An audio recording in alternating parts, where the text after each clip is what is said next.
एक अमीर बुढ़िया की आंखों की रोशनी चली गई। वह एक वैद्य के पास गई और उसे अपना इलाज करने के लिए कहा।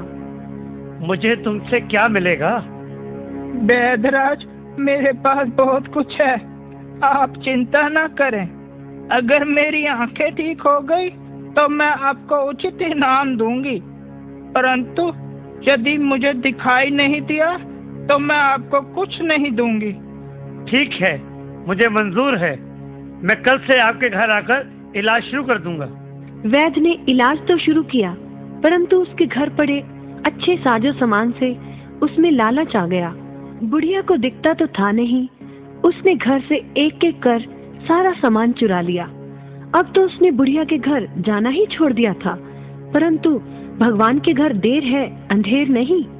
अचानक बुढ़िया की आंखें एक दिन ठीक हो गईं। उसने पिछवाड़े में दबा हुआ धन निकाला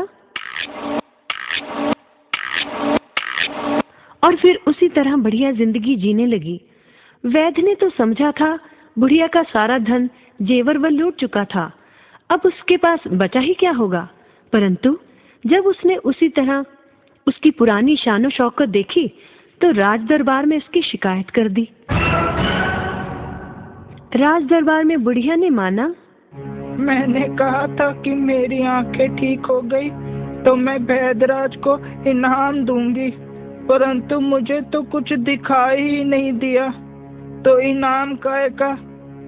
परंतु महाराज, आप ही कहें, जब मैंने आंखें खोई तो मेरा घर फर्नीचर और साज सज्जा के सामान से अटा पड़ा था, परंतु जब मेरी आंखें ठीक हुई तो मुझे मेरे घर में कुछ भी नहीं दिखा।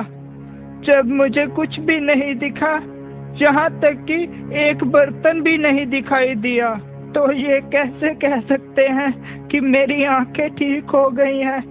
अगर ठीक हो गई हैं तो मेरा सारा सामान कहाँ है? राजा ने बुढ़िया को छोड़ दिया और वैद्यराज से उसका सारा सामान लौटाने का हुक्म दिया। बच्चों, इस कहानी से हमें यही शिक्षा मिलती है, जैसे को तैसा ही मिलना चाहिए।